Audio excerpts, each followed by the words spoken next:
চিত্রজগতের এক উজ্জ্বল নক্ষত্র ইলিয়াস কাঞ্চনকে নিয়ে ছড়িয়ে পড়েছে চাঞ্চল্যকর খবর। সামাজিক যোগাযোগ মাধ্যমে হঠাৎই দাবি উঠেছে আর নেই ইলিয়াস কাঞ্চন। এই খবরে কান্নায় ভেঙে পড়েছেন অসংখ্য ভক্ত। কিন্তু সত্যি কি তিনি আমাদের ছেড়ে চলে গেছেন, নাকি এর পেছনে রয়েছে অন্য কোনো সত্য? বাংলা চলচ্চিত্রের জনপ্রিয় এই অভিনেতা শুধু পদ্মাতেই নয়, সামাজিক কর্মকাণ্ডেও রেখেছেন অবিস্মরণীয় ছাপ। বিশেষ করে নিরাপদ সড়ক আন্দোলনের মাধ্যমে তিনি হয়ে উঠেছেন কোটি মানুষের আস্থার প্রতীক। কিন্তু হঠাৎ করে তার মৃত্যুর সংবাদ ছড়িয়ে পড়ায় শুরু হয়েছে বিভ্রান্তি। কেউ বিশ্বাস করতে পারছিলেন না প্রিয় নায়ক আর নেই জানিয়ে সামাজিক যোগাযোগ মাধ্যমে শুরু হয় তোলপাড়। সত্যতা যাচাই করে জানা গেছে ইলিয়াস কাঞ্চন প্রয়াত নায়ক মান্না যখন সুপারস্টার হলেন তখন সেই সময়টা আমার আপনার পরন্তকাল, এই যে একজন সুপারস্টারের পরন্তকাল আরেকজনের উঠতিকাল, সেই সময়ের ঘটনা কোনো কিছু বলবেন? আমি ওই সময়টা আমার ছবি কমে গেছে, ছবি কমে যাওয়ার পর তখন আমি সাধারণত এই সময়টা মানুষ হতাশাগ্রস্ত হয়ে যায়। কিন্তু এই যে আমার বাংলাদেশের জনপ্রিয় চিত্রনায়ক ইলিয়াস কাঞ্চন মারা গেছেন এমন খবরে হইচই পড়েছে সামাজিক যোগাযোগ মাধ্যম ও বিনোদন অঙ্গনে। বাবার এমন খবরে বিব্রত সন্তান মিরাজুল মঈন জয়। তিনি জানিয়েছেন তার বাবার চিকিৎসা ও শারীরিক অবস্থার সর্বশেষ। বিস্তারিত ফরহাদ হোসেনের রিপোর্টে থাকছে। বাংলাদেশের জনপ্রিয় চিত্রনায়ক ইলিয়াস কাঞ্চন ঢালিউডে একাধিক সিনেমার ব্যবসায় সফল নায়ক তিনি। তার মধ্যে বেদের মেয়ে জ্যোৎস্না অন্যতম। দীর্ঘদিন ধরে অসুস্থতায় ভুগছেন এই অভিনেতা। এরই মধ্যে সামাজিক যোগাযোগ মাধ্যমে ছড়িয়ে পড়েছে তার মৃত্যুর খবর। আমি তো একটা স্বপ্ন বুকে নিয়ে ঢুকেছিলাম। চলতি বছর থেকে অসুস্থতায় ভুগছিলেন তিনি। পারিবারিকভাবে ধানমন্ডি আনোয়ার হাসপাতালে নিয়ে যাওয়া হলে মাথায় ধরা পড়ে ব্রেন টিউমার। পরে তাকে 26শে এপ্রিল লন্ডনের এক হাসপাতালে নিয়ে যাওয়া হয়। আমি কাঞ্চন, আমি গোপালগঞ্জের কাঞ্চন। ইলিয়াস কাঞ্চনের অসুস্থতা ও বর্তমান পরিস্থিতি নিয়ে মুখ খুলেন নিরাপদ সড়ক আন্দোলনের প্রতিষ্ঠাতা সদস্য লিটন। উনি চলতি বছরের শুরু থেকে কিছুটা অসুস্থ ছিলেন। পরবর্তীতে 9 এপ্রিল ওনাকে ধানমন্ডির আনোয়ার খান মডার্ন হাসপাতালে নেওয়ার পরে সেখানে পরীক্ষা নিরীক্ষার পর জানা যায় তার মাথায় ব্রেন টিউমার হয়। পরে পারিবারিক সিদ্ধান্তে ওনাকে 26শে এপ্রিল লন্ডনে নিয়ে যাওয়া হয় চিকিৎসার জন্য।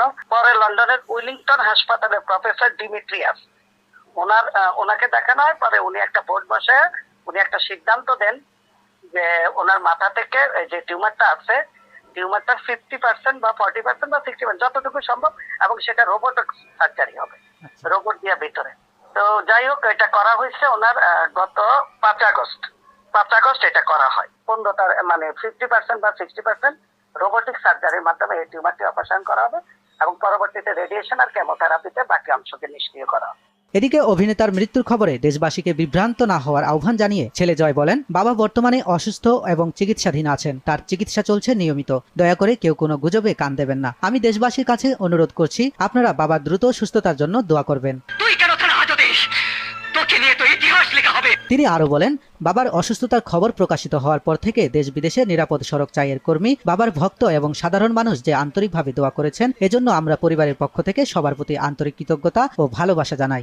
সব জেনে শুনে আমার কথাগুলো বলার জন্য আপনাকে কেন বেছে নিলাম? অভিযোগ করে জয় বলেন, দুঃখজনকভাবে কিছু ইউটিউবার ও ফেসবুক ব্যবহারকারী সামান্য ভিউর আশায় বিভ্রান্তিকর ভিডিও প্রকাশ করছেন। এগুলো জনমনে আঘাত হানছে এবং বাবার ভক্তদের কষ্ট দিচ্ছে। আমরা এসব কর্মকাণ্ডের তীব্র নিন্দা জানাচ্ছি। এটা আমার বিরুদ্ধে একটা সাজানো মামলা, আপনি তদন্ত করলে জানতে পারবেন।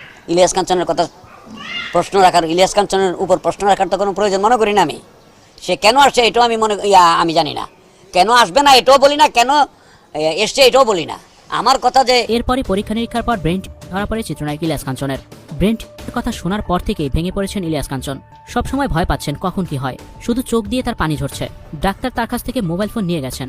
কথা বলা এখন সম্পূর্ণ নিষেধ ইলিয়াস কাঞ্চনের। ইলিয়াস কাঞ্চন নিজের চোখে দেখছেন কিভাবে তার ট্রিটমেন্ট করা হচ্ছে। এসব দেখে তিনি ভয় পাচ্ছেন। ছেলে মেয়ের কাছে বলেন তিনি বাংলাদেশে আসতে চান। এখন চিকিৎসা চলছে ইলিয়াস কাঞ্চনের, তাকে কেমোথেরাপি দেওয়া হচ্ছে। এরপর ডাক্তার অনুমতি দিলে তিনি বাংলাদেশে আসতে পারবেন। ইলিয়াস কাঞ্চন নিজেই তার জানাজার নামাজ পড়তে সবাইকে দাওয়াত দিয়েছিলেন, যে ভিডিওটি এখন ব্যাপক ভাইরাল হচ্ছে সামাজিক যোগাযোগ মাধ্যমে, যা দেখে কাঁদছেন সবাই। ভিউয়ার্স, এ বিষয়ে আপনার কি মতামত জানিয়ে অবশ্যই কমেন্টস করে দিন, আর ভিডিওটি শেয়ার করার অনুরোধ রইল। ভিডিওটি দেখার জন্য অসংখ্য ধন্যবাদ। প্রয়াত নায়ক মান্না যখন সুপারস্টার হলেন তখন সেই সময়টা আমার আপনার পরন্তকাল, এই যে একজন সুপারস্টারের পরন্তকাল আরেকজনের উঠতিকাল, সেই সময়ের ঘটনা কোনো কিছু বলবেন? আমি ওই সময়টা আমার ছবি কমে গেছে, ছবি কমে যাওয়ার পর তখন আমি সাধারণত এই সময়টা মানুষ হতাশাগ্রস্ত হয়ে যায়। কিন্তু এই যে আমার সৃষ্টিকর্তার প্রতি আমার অগাধ বিশ্বাস, ভালোবাসা, আমি নিজেকে নিজে প্রশ্ন করি, এই ইলিয়াস তুই কতদিন টপে থাকতে চাস? তোকেই কি শুধু সৃষ্টিকর্তা সৃষ্টি করেছে? মান্নাকে সৃষ্টি করে না? অন্যকে সৃষ্টি করে না? তারা কি তোর সৃষ্টিকর্তার কাছে চায় না? তো খালি তোকে দিবে, ওকে দেবে না? এই যে এই ভাবনার মধ্যে কিন্তু আমার দুঃখ কষ্ট বলতে আমার কিছু আমার আর ছিল না। তো প্রিয় দর্শক মণ্ডলী, ভিডিওটি শেষ পর্যন্ত দেখছেন, এখন আপনারা অবশ্যই আপনাদের মন্তব্য আমাদের এই ভিডিও কমেন্ট বক্সে করে যাবেন। ইলিয়াস কাঞ্চনের কি পরিস্থিতি, কি অবস্থা চলতেছে, ডাক্তার কি বলছে, অবশ্যই আপনারা ওনার জন্য দোয়া করবেন, বাকিটা আল্লাহর হাতে। তো ভিডিওটি আজ এই পর্যন্ত ছিল, দেখা হচ্ছে পরবর্তী কোনো ভিডিও নিয়ে। সেই পর্যন্ত সকালে ভালো থাকবেন, সুস্থ থাকবেন এই কামনা করছি। আসসালামু আলাইকুম ওয়া রাহমাতুল্লাহি ওয়া বারাকাতুহু।